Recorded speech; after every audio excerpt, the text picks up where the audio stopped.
Hello दोस्तों, आज के इस वीडियो में हम पादप जगत के अंतर्गत ब्रायोफाइटा को विस्तार पूर्वक समझेंगे। तो आइए इस वीडियो को शुरू करते हैं। देखिए, ब्रायोफाइटा पादप जगत में शैवाल से उच्च श्रेणी के पौधे होते हैं, जबकि ट्रेकियोफाइटा से निम्न श्रेणी के पौधे होते हैं। ब्रायोफाइटा को समझना है तो इसके लिए आपको इसके दो उदाहरणों को समझना होगा। पहला है सरल प्रकार का ब्रायोफाइट्स मार्केंसिया और दूसरा उच्च श्रेणी का ब्रायोफाइट्स फ्यूनेरिया। आइए पहले इन्हीं दोनों का चित्र को बना लें, उसके बाद हम इसके लक्षणों को समझेंगे। सबसे पहले मैं मार्केंसिया का चित्र को बनाता हूं।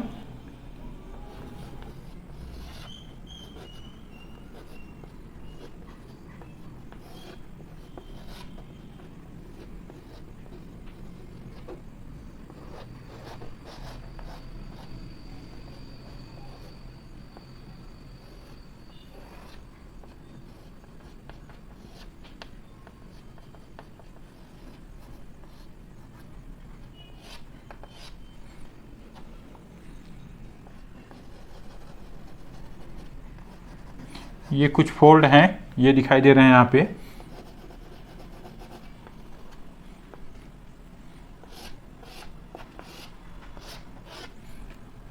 इसमें बीच बीच में कहीं पर इस तरह से अलैंगिक जनन से संबंधित संरचनाएं जेमा कप पाया जाता है और जड़ के समान संरचनाएं इस पे मूलाभास या राइजोइड्स ये भी उपस्थित होगा। हालांकि ये हरे रंग के होते हैं तो थोड़ा सा इसको कलर भी कर दें।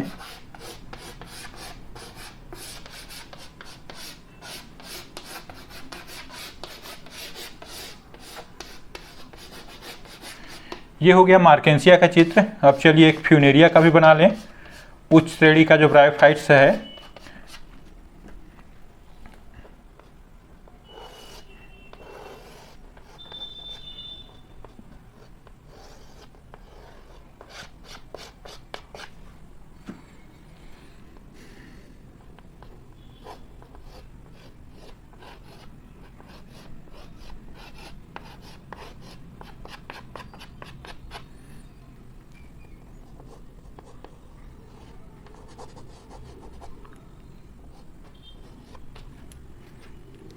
इसमें भी राइजोइड्स निकले होंगे, ऐसे बहुकोशिकीय। इसमें थोड़ा सा तना का हिस्सा भी दिखाई दे रहा है, देखिए। और इसको भी आप चाहें तो पत्तियों को इस तरह से हरे रंग में हम दिखा सकते हैं। तो इस तरह से ये दोनों चित्र बन गए। ये हो गया मार्केंसिया का चित्र और ये फ्यूनेरिया। अब इसके लक्षणों को देखते हैं। तो पहला है इनका उपस्थिति। ऐसे स्थान पर पाए जाते हैं जहाँ पर नम भूमि हो या छायादार स्थान हो या आर्द्र भूमि हो। साथ ही साथ पहाड़ों और चट्टानों पर भी ये उगाते हैं। चट्टानों में जहाँ पर पानी थोड़ा मोड़ा रुकता है वहाँ उगते हैं और अनुक्रमण में भूमिका निभाते हैं। और दूसरा लक्षण, इनमें जाइलम एवं फ्लोएम नहीं पाए जाते।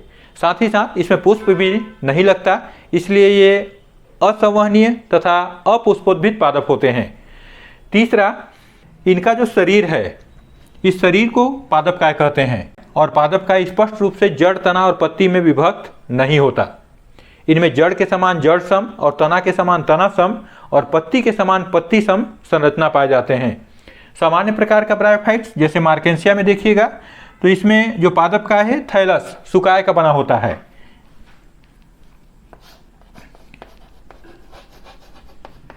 ये थैलस है। और जबकि इसमें फ्यूनेरिया में देखिएगा तो इसमें पत्ती, तना और जड़ के समान संरचनाएं स्पष्ट रूप से पाए जाते हैं। तो इसका भी नामांकन कर लेते हैं। ये हो गया पत्ती, इसको मुख्य अक्ष है, स्टेम के समान है स्टेम। और ये हो जाएगा, जड़ नहीं है, जड़ के समान संरचनाएं हैं, इनको बोलते हैं राइजोइड्स। ये सब राइजोइड्स हैं। इसमें भी राइजोइड्स आपको ये दिखाई दे रहा है।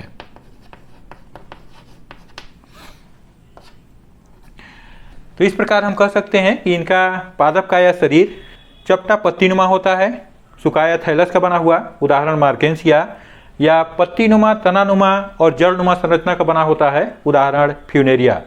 अब यदि अगले लक्षण की बात करें तो अगला लक्षण है प्रजनांग।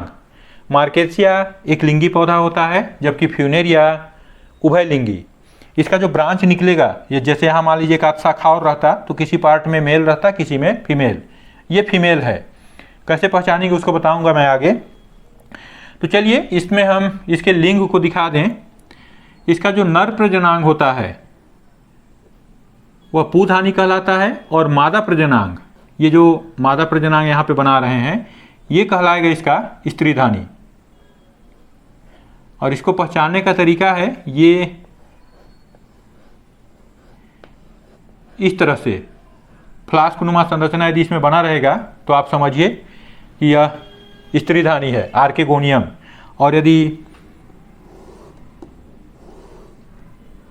किसी थैलस से इस तरह का संरचना जुड़ा हो, गोलाकार, इस तरह का गोलाकार संरचना यदि इसमें जुड़ा हुआ है, तब इसका पूधानी, एंथ्रेजोइड्स। तो बाकी संरचनाएं सेम होते हैं, बस यहाँ पे दोनों में बदलाव होगा। तो आपको ध्यान रखना है, ये इसका स्त्रीधानी अर्थात ये मादा प्लांट हो गया, ये जुड़ा रहता तो नर प्लांट। चलिए इसका नामांकन करें। स्त्रीधानी को अंग्रेजी में आर्केगोनियम कहते हैं, आर्केगोनियम। और जिसके द्वारा ये टिका हुआ है, जुड़ा हुआ है, ये कहलाता है स्त्रीधानी धर या आर्केगोनियोफोर। और इसमें जो मादा युग्मक बनेगा वो कहलाता है अंडगोल, ऊस्फेयर। मादा युग्मक गोलाकार होता है इस तरह से, तो इसको भी मैं यहाँ लिख देता हूँ, ऊस्फेयर। ये मादा युग्मक है, अंडगोल। अब इसमें आइए, ये जो नर प्रजनांग है ये कहलाता है पूधानी या एंथ्रेडियम।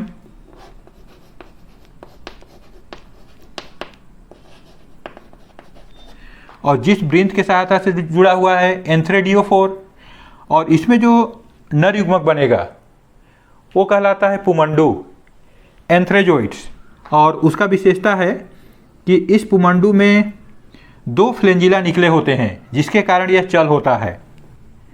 तो इसको यहाँ पे भी लिख देते हैं, एंथ्रेजोइड। और ये जो जिस पे पूधानी टिका हुआ है, ये कहलाता है पूधानीधर या एंथ्रेडियोफोर। तो यहाँ पे 3 नाम आपको ध्यान रखना है, पूधानी, पूधानीधर और पुमंडू। इसी तरीके से यहाँ पर भी आर्केगोनियम, आर्केगोनियोफोर और ऊस्फेयर, स्त्रीधानी, स्त्रीधानीधर और अंडगोल। और इनका एक बहुत ही महत्वपूर्ण लक्षण, इनमें निषेचन के लिए जल आवश्यक होता है। और इसी लक्षण के कारण इनको पादप जगत का उभयचर कहा जाता है। ब्रायोफाइट्स पादप जगत के उभयचर कहलाते हैं, जैसे जंतु जगत के उभयचर एम्फीबियन जो होते हैं, उसी तरीके से पादप जगत के उभयचर ब्रायोफाइट्स। ये देखिए, ये जो पुमंडू है ये जल से तैरते हुए अपने फ्लेंजिला की सहायता से इस स्त्रीधानी आर्केगोनियम तक पहुंचेगा, और वहाँ ये फ्लास्क नुमा है, उससे गति करते हुए वो स्फेयर से जाकर मिलता है और जाइगोट का निर्माण करता है। अगला लक्षण देखिए, ये जो इनका नर प्रजनांग और मादा प्रजनांग है, ये प्रजनन अंग जैकेट से घिरे हुए होते हैं। इनमें बाहर बहुकोशिकीय परत पाया जाता है, जिसको जैकेट कहते हैं। तो ये जैकेट से घिरे हुए होते हैं। अब अगले लक्षण को हम यहाँ समझते हैं। इसका चलिए मैं मेल और फीमेल प्लांट को यहाँ बना देता हूँ। चलिए एक ही प्लांट के 2 शाखाओं में दिखा देते हैं इसको, क्योंकि ये उभयलिंगी होता है। तो मान लीजिए कि ये इसका मेल पार्ट है और ये फीमेल पार्ट है। यहाँ पर बनेगा एंथ्रेजोइड्स, पुमंडू, और यहाँ अंडगोल। ये पानी के द्वारा यहाँ से निकलकर इस अंडगोल से जाकर मिलेगा और निषेचन होगा। निषेचन के बाद जाइगोट का निर्माण होगा। तो ध्यान दीजिए यहाँ पे क्या बन रहा है, युग्मक। कौन से युग्मक? नर युग्मक और मादा युग्मक इस पौधे के शीशे में बन रहा है। तो जहाँ पर युग्मकों का निर्माण हो रहा है, देखिए ये पौधे का ये हिस्सा, ये कहलाता है युग्मकोद्भिद, गेमिटोफाइट। और गेमिटोफाइट बनने के बाद क्या होगा, देखिए ये जाइगोट लगातार समसूत्री विभाजन से विभाजित होते जाता है और इस तरह का संरचना बनता है, ये लंबा सा संरचना, और इसको कहते हैं हम बीजाणुद्भिद, स्पोरोफाइट। तो इस पौधे किसी भी आप ब्रायोफाइट में देखेंगे तो दो भाग में होगा, ये युग्मकोद्भिद और बीजाणुद्भिद, गेमिटोफाइट और स्पोरोफाइट। लेकिन इसका जो मुख्य भाग होता है ये यही है। कई परीक्षाओं में पूछा गया है ब्रायोफाइट्स का मुख्य भाग क्या है, तो ब्रायोफाइट्स का मुख्य भाग है युग्मकोद्भिद। स्पोरोफाइट मुख्यतः तीन भाग से मिलकर बनता है। ऊपर का ये भाग कैप्सूल, बीच का भाग सीटा, और जो गेमिटोफाइट में धंसा हुआ होता है ये कहलाता है इसका फुट। तो समसूत्री विभाजन के द्वारा ये बन गया स्पोरोफाइट। इस स्पोरोफाइट में जो ऊपर का ये कैप्सूल है, इस कैप्सूल के भीतर की कुछ कोशिकाएं अर्धसूत्री विभाजन करते हैं। अर्धसूत्री विभाजन के बाद क्या बनेगा इसमें, स्पोर। स्पोरोफाइट है, बीजाणु का निर्माण होगा। ये बीजाणु इससे निकलकर कहीं पे गिर गए, वहाँ पे फिर से इस तरह के गेमिटोफाइट पौधा बनते हैं। तो इस तरह से इनमें जनन होता है। देखिए क्या बना, पहले गेमिटोफाइट, फिर स्पोरोफाइट, स्पोर बना, स्पोर फिर गिरा, फिर क्या बना इसमें गेमिटोफाइट। तो इस तरह से इनका जीवन काल में दो अवस्थाएं, युग्मकोद्भिद और बीजाणुद्भिद, गेमिटोफाइट और स्पोरोफाइट। तो इसीलिए इनमें स्पष्ट रूप से पीढ़ी एकांतरण पाया जाता है। ऐसे लक्षणों को कहते हैं पीढ़ी एकांतरण। तो इनमें पीढ़ी एकांतरण पाया जाता है। हालांकि इस स्पोरोफाइट का जीवन काल बहुत कम होता है, इसका जीवन काल बहुत अधिक होता है, इसीलिए इसका मुख्य भाग युग्मकोद्भिद ही होता है। अब चलिए इसके अलैंगिक जनन को समझें। तो अलैंगिक जनन में पहले आप यहाँ समझिए, ये जो कैप्सूल है, इस कैप्सूल के भीतर हम बताया कि अर्धसूत्री विभाजन के द्वारा बीजाणु या स्पोर बनते हैं, और वो स्पोर जहाँ पर गिरेंगे इस तरह का युग्मकोद्भिद गेमिटोफाइट प्लांट उगता है। तो ये कैसा प्लांट हुआ, क्योंकि यहाँ अर्धसूत्री विभाजन हुआ था, स्पोर बीजाणु अर्धसूत्री विभाजन से तैयार हुए हैं, तो इसका युग्मकोद्भिद पौधा भी अगुणित होता है। जबकि यहाँ देखिए निषेचन हुआ, उसके बाद ये तैयार हो रहा है स्पोरोफाइटिक, तो इसका बीजाणुद्भिद भाग जो है ये द्विगुणित होता है। इसको भी आपको ध्यान रखना है। तो पहला इसका जो अलैंगिक जनन है वो बीजाणु के द्वारा होगा, और दूसरा इसका अलैंगिक जनन इस गेम्मा कप के द्वारा भी होता है। यदि ये इस थैलस से पृथक होकर कहीं गिरे तो वहाँ पर नया पौधा तैयार कर देते हैं। तो इस तरह से इनमें लैंगिक और अलैंगिक दोनों जनन होता है।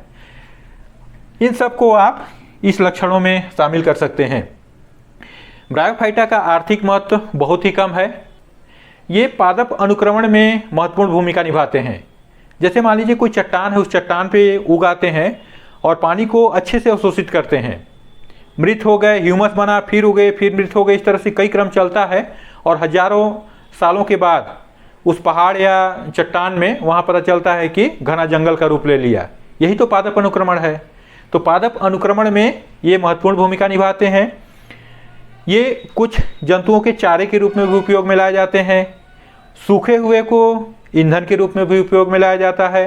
क्योंकि जल के अच्छा अवशोषक हैं, इसलिए मनी प्लांट वगैरह जो पौधे होते हैं उनके नीचे इनको एक पतला परत बिछा दिया जाता है ताकि पानी को अच्छे से अवशोषित करके लंबे समय तक रखे रहें।